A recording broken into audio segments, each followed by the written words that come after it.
Heap জয়েন্টে ব্যথা হলে কি ধরনের প্রবলেমগুলির সম্মুখীন আমরা হই, আর হিপ জয়েন্টের যদি ব্যথা হয় সেটা ঘরেতে কিভাবে আমরা ট্রিটমেন্ট করে সেই ব্যথা থেকে আমরা ভালো হতে পারব। এই ছিল আজ আমাদের আলোচনার বিষয়। তাহলে হিপ জয়েন্ট আমরা সাধারণত বলে থাকি কি বল এন্ড সকেট জয়েন্ট, কারণ হিপ জয়েন্ট এমন একটা জয়েন্ট পা সব দিকে আমরা মুভমেন্ট করতে পারবো। যেমন শোল্ডার জয়েন্টকে আমরা বলে থাকি বল এন্ড সকেট জয়েন্ট, তেমনি ভাবে হিপ জয়েন্টটাকে আমরা বলে থাকি বল এন্ড সকেট জয়েন্ট। এই হিপ জয়েন্টে যে পেশি এবং টেন্ডনগুলি থাকে সেই টেন্ডনগুলি এবং পেশিগুলি শক্তভাবে হিপ জয়েন্টটাকে ধরে রাখে। আমরা যে হাঁটাচলা করি আমাদের যে বডির ওয়েট সেটা অনেকটাই নিয়ন্ত্রণ করে হিপ জয়েন্ট। এর পাশাপাশি হিপ জয়েন্ট গুলো যদি যে পেশিগুলি থাকে সেই পেশিগুলি যদি কোনোভাবে ক্ষতিগ্রস্ত হয় তাহলে হিপ জয়েন্টের যে ক্ষমতা সেটি অনেক কমে যায়। তার সাথে সাথে যদি টেন্ডন গুলিও আমাদের ক্ষতিগ্রস্ত হয় বা চোট পেয়ে থাকে সেক্ষেত্রে আমাদের হিপ জয়েন্টে একটা ব্যথা হওয়ার সম্ভাবনা থাকে। পেশি এবং টেন্ডন গুলি কি করে হাড়কে শক্তভাবে ধরে রাখে। তাহলে পেশি আর টেন্ডন গুলি কি করে আমাদের হিপ জয়েন্টটাকে শক্ত করে ধরে রাখে। এই হিপ জয়েন্টে কখন ব্যথা হয়? হিপ জয়েন্ট যদি কোনোভাবে চোট পায়, চোট পাওয়ার ফলে হিপ জয়েন্টে ব্যথা হয়। এছাড়াও বাতের কারণে, আর্থারাইটিসের কারণে হিপ জয়েন্টে ব্যথা হয়। যদি সাইটিকা নার্ভের উপরে চাপ পড়ে সে সময়ও হিপ জয়েন্টে ব্যথা হওয়ার সম্ভাবনা থাকে।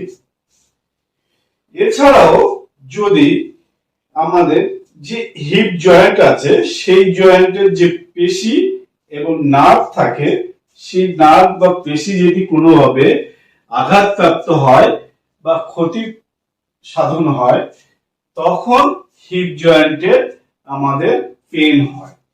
হিপ জয়েন্টে পেন যখনই হবে আমরা হাঁটা চলা করতে আমাদের খুব অসুবিধা হবে। তার সাথে সাথে কি হবে আমাদের চলাফেরা, সিঁড়ি দিয়ে ওঠানামা, বসতে উঠতে আমাদের খুব সমস্যার সম্মুখীন হবে।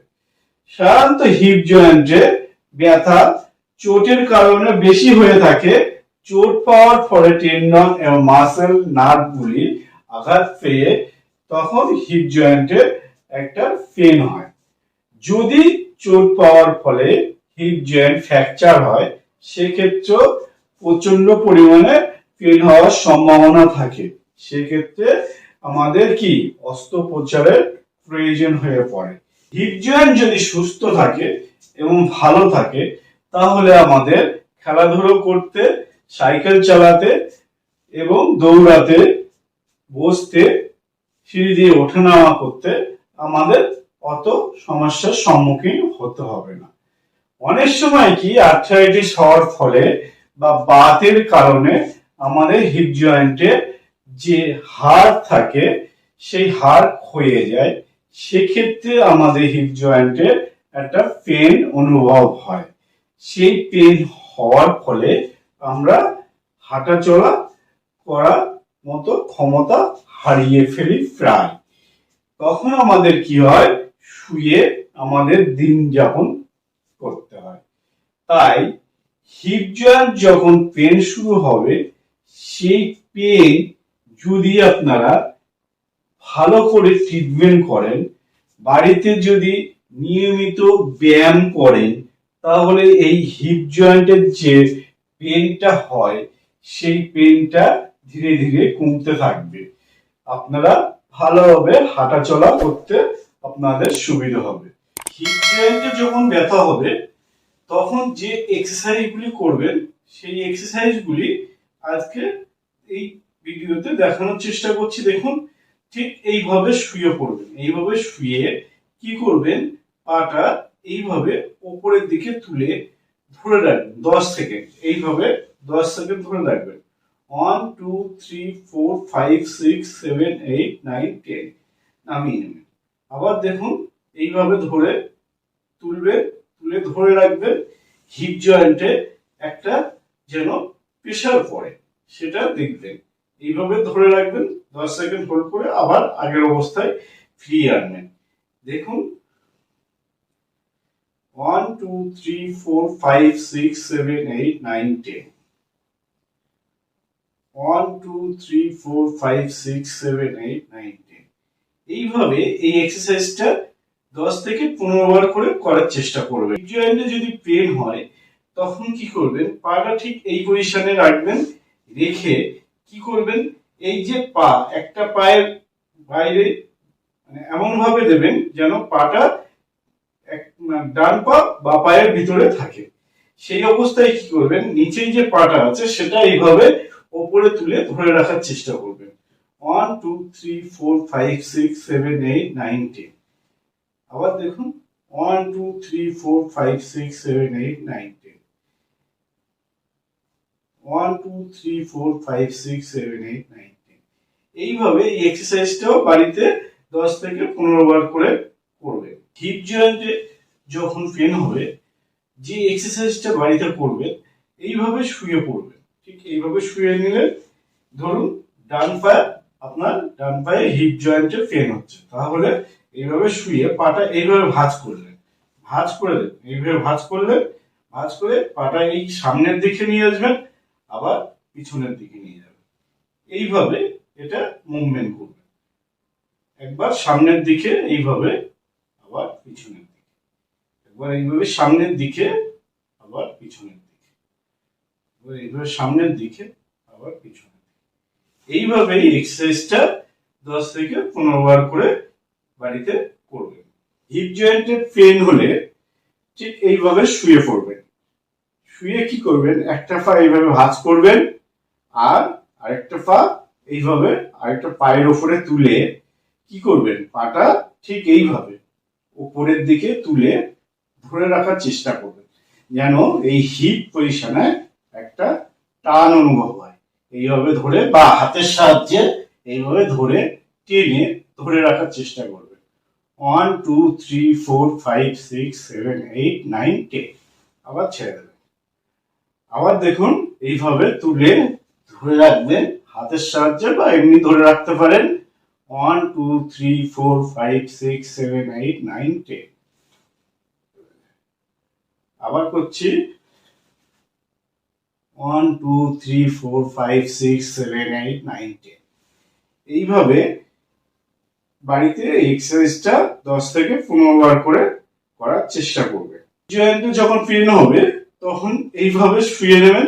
শুয়ে কি করবেন, এই পাটা, ধরুন ডান পায়ে আপনার হিপ জয়েন্টে পেন হচ্ছে, এই পাটা ভাঁজ করে নেবেন। ভাঁজ করে এইভাবে উপরের দিকে তুলে ধরে রাখবেন।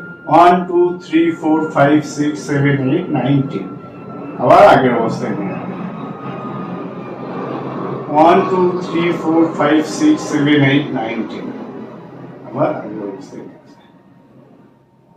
1 2 3 4 5 6 7 8 9 10 আবার আগের অবস্থায় নিয়ে আসবেন। এইভাবে এক্সারসাইজটা 10 থেকে 15 বার করে বাড়িতে করার চেষ্টা করবেন। যখনই হিপের পেন হবে তখন হিপের যে এক্সারসাইজগুলি এই ভিডিওতে দেখানো আছে, এই চ্যানেলে যে হিপের এক্সারসাইজগুলি দেখানো আছে সেগুলি ফলো করার চেষ্টা করবেন। তাহলে হিপের পেন, ফ্র্যাকচার বা অন্য কিছু মানে ভেঙে যাওয়া বা ফ্র্যাকচার হওয়া এইগুলি বাদ দিয়ে যদি হিপের যে কোনো ধরনের পেন হোক না কেন, তখন এই ব্যায়ামগুলি, এই চ্যানেলের যে হিপের ব্যায়ামগুলি দেখানো আছে, চেষ্টা করবেন ব্যায়ামগুলি বাড়িতে করা। তাহলে হিপের পেন দেখবেন আপনাদের ধীরে ধীরে কমে যাচ্ছে। এই ব্যায়ামগুলি যদি নিয়মিত ফলো করেন, নিয়মিত বাড়িতে করেন, 1 সপ্তাহ 2 সপ্তাহ, যতদিন না এই ব্যথাটা কমবে ততদিন ব্যায়ামগুলি করে যাবেন। তাহলে দেখবেন হিপে পেন, যে কোনো ধরনের হিপে পেন হোক না কেন, এটা কমতে থাকবে। শুরুতেই যদি শুরু করেন, একবার যদি হিপে ক্ষয় হয়ে যায়, তখন ব্যায়াম করে সেই ক্ষয়টাকে রোধ করা সম্ভব হবে না। তখন কি ক্যালসিয়াম জাতীয় বা ভিটামিন সি জাতীয় খাবার, ভিটামিন ডি জাতীয় খাবার আপনাকে খেতে হবে, বা কৃত্রিম উপায়ে যে মেডিসিন পাওয়া যায় সেই মেডিসিন আপনাদেরকে সেবন করতে হবে। এই হিপের পেন শুরুতেই যদি আমরা নির্মূল করতে চাই, তাহলে কি করতে হবে? আমাদেরকে ব্যায়ামের রাস্তায় হাঁটতে হবে। ব্যায়াম আমাদেরকে নিয়মিত রাখতে হবে শরীর চর্চার মধ্যে। তাহলে হিপের পেনটা আমরা খুব সহজেই নির্মূল করতে পারবো। অনেক সময় কি হয়, হিপের পেন হচ্ছে একটা মেডিসিন, পেন কিলার কিনে খেয়ে হিপের পেনটাকে আমরা চাপা দিয়ে দিলাম। অল্প পেন হচ্ছে, ব্যাস পেন কিলার খেয়ে নিলাম, চাপা পড়ে গেল। কিন্তু হিপের পেন কি ধরনের পেন হচ্ছে সেটা আপনি জানলেনই না। একটা মেডিসিন সেবন করে আপনি হিপের পেনটাকে 2-4 দিনের জন্য চাপা দিয়ে দিলেন, আর তারপরে আবার পেন হতে শুরু করলো। যদি পেন হয় তখন এই এক্সারসাইজ গুলো বাড়িতে করুন না, অসুবিধা কোথায়? খুব সহজ এক্সারসাইজ।